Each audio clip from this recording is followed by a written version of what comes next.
Hey guys, it's me, Terri of the Yarnjoy podcast. Welcome to WIP Wall Wednesday, episode number 10.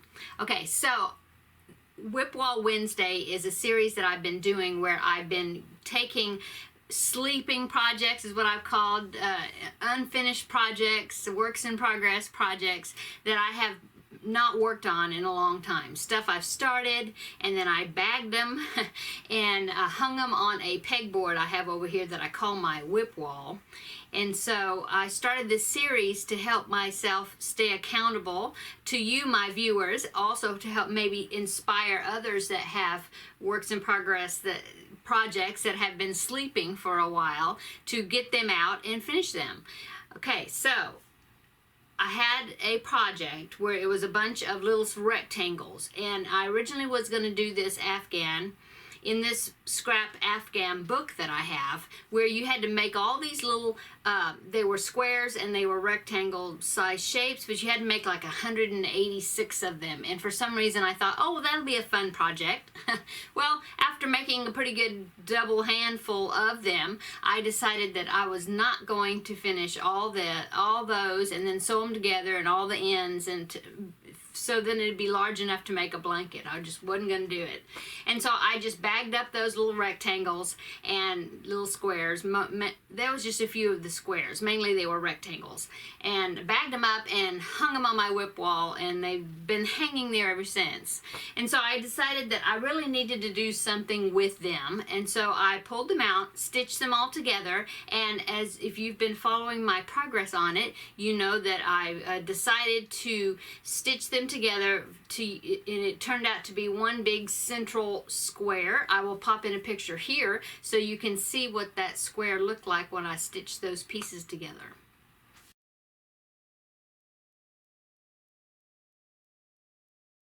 Okay, so I started with that big square, and then I decided to do the pattern called the Around the Bases blanket, which is a sampler type scrappy blanket pattern. I can't pronounce the name of the website that it's from, but I will link that pattern in the description box below, so if you want to check that out. But basically you start with a square, any square you want, as long as the sides end up being, I think it's like a multiple of 6 stitches minus 2. And then you continue, so you start with that and then you continue on with their pattern. Okay, so the pattern is broken into 9 parts, and the reason it's called Around the Bases because I guess whoever did it decided to do a baseball theme, I guess, or they liked baseball, I don't know.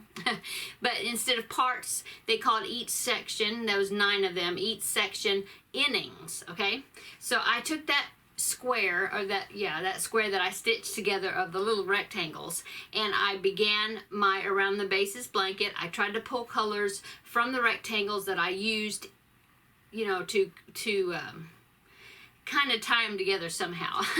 So I finished it. I did not do all 9 innings because it was getting quite large, and I was aiming for a child blanket or a lapgan size blanket, something like that. And so I ended up going through inning number 7, and then I finished it off with 1/2 double crochet border, very simple finish around the edge, and that gave me a project that was about 41 inches square. Now if I blocked it out, I might be able to stretch it out to maybe 42 to 44 inches square. But anyway, I'm happy with it, and I want to show you my finished project. Okay, make sure I'm showing you the front. Okay, now let me hold it up here. Here is my blanket. No longer a sleeping WIP, but now it is a finished object. So here it is. Okay, and now I will pop in a picture here of the completed blanket. I laid it all out and took a picture so you could see it better.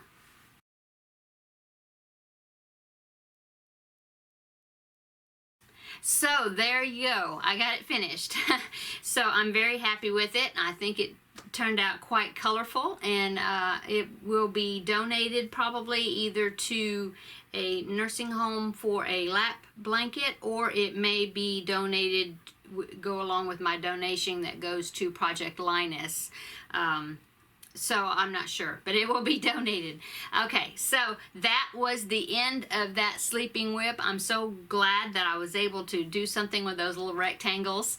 And and I thank you for coming along with me and watching my progress during these WIP Wall Wednesday episodes to help me get it finished. Okay, so now that is finished, and of course I have many WIPs and sleeping WIPs. I have still more. So I went and looked on my wall, pulled off a bag, and this is the next one I thought I'd work on and get it finished. Okay, so now this is a crochet thread project, and I started it probably, I think I started it last year, before Christmas. Yeah, before Christmas, the Christmas season, I started it, didn't finish it, bagged it, and put it on the WIP wall. So I pulled it off, and it is going to be, now I'm going to show you what I've done so far, but this is a gingerbread house Christmas ornament, okay? And so I've got the house part done, okay, basically, and the floor right here, and I've got the roof done. See, it's got looks like icing on it to make it look like frosting. Or I mean, it's got snow on it to make it look like frosting because it's a gingerbread house. Okay, so I've got both sides of the roof done, and then I just barely started on a few of the accessories that you attach to it, like this I believe is a door. And I've got another one, I think one of these is a window. And then that's about it. Oh, I have a little curly piece here that's, I'm not sure where you're supposed to put that. I think it goes on one of the edges. I think it twists like peppermint, and then it goes like maybe at the edge of the house. Yeah, I think that's how it goes. But anyway, I'll pop a picture in here so you can see what the finished object is going to look like.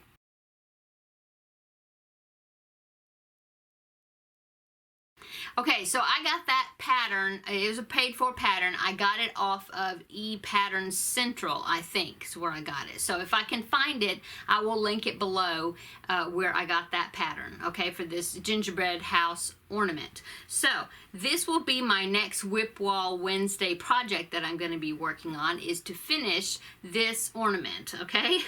I don't have that much more to go, but it's just little pieces, and you're using crochet thread, which is the number 10 crochet cotton, number 10 size, I think it's called. Okay, and so that's what I'm working on, and of course I'm using a steel crochet hook. This is a number 7, if you're familiar with the steel, the little tiny crochet hooks. I don't know what the millimeter is, but this is the one I've been using. Okay, so that's what I'm going to be doing. So I will be back in 2 weeks for WIP Wall Wednesday episode number 11, and then I'll show you my progress, what I've got done on, oops, and I just dropped it, what I got done on this project, okay? Oh, and that reminds me of a little funny story I'm going to tell you. Okay, so last year, no, I don't think I've told this story, but anyway, last year, when I was still homeschooling my son who's just graduated, he was taking music lessons. And so when he would go to music, he was taking drum lessons. And so when I would take him to his music lessons, and I would sit like out in kind of an outer room from where the music classrooms were, and I would of course take my crocheting to work on. Okay, so it was this area that was fairly open. There was classrooms that kind of went all the way around it, and then off to the front was like the reception area where there was a desk. Well, I was sitting in this waiting area, and I was all by myself. You know, I mean, there was kids in certain classrooms with their teachers, you know, but I was sitting in this waiting area by myself. And so the owner of the music school was up at the front, and he was standing in the reception area at the desk, okay? And that was all. There wasn't anybody in there, you know, it was kind of quiet. I mean, you could hear music coming from the individual classrooms, you know, and here I was crocheting away, and I happened to be using an aluminum crochet hook, kind of like that one I just dropped. Well, no, that one's steel, right? You know what I'm talking about. I don't have an aluminum one here that I can pull out right quick, but you know, it's the one like, no, I don't have. It's the one like a boy hook or Susan Bates, you know, that doesn't have a handle on it, okay, and comes in all different colors, okay. So I was using one of those, and I was just crocheting away, and all of a sudden I dropped my crochet hook. Well, the flooring was not carpet, it was like laminate flooring or wood flooring. And so if you've ever dropped an aluminum crochet hook, you know the noise that it makes. And I mean, it, like I said, it was fairly quiet in there except for the music in the closed rooms, and it made the loudest clamor or loudest noise. And I scared the guy that was sitting at the sitting, he was standing at the reception desk, and he jumped. I scared him because that noise was so loud. And he was holding a pen because he was writing something. Anyway, when he jumped, he dropped his pen, and so of course that clanged on the floor. But it was so funny, I just laughed. And so, and when I dropped that steel hook, now I have to pick it up now, but it just reminded me of that, and it was so funny. I was embarrassed, but it was funny. We both laughed. Anyway, that's all. That's my story for the day, and this is the conclusion of WIP Wall Wednesday, episode number 10. So stay tuned in 2 weeks for WIP Wall Wednesday, episode 11, and come back tomorrow, and I will be doing Yarnjoy podcast, episode number 157, I think, 157. I think that's right. But anyway, come back and see what else I've been working on. Okay, guys, thanks for watching, and we will see you in the next video. Bye.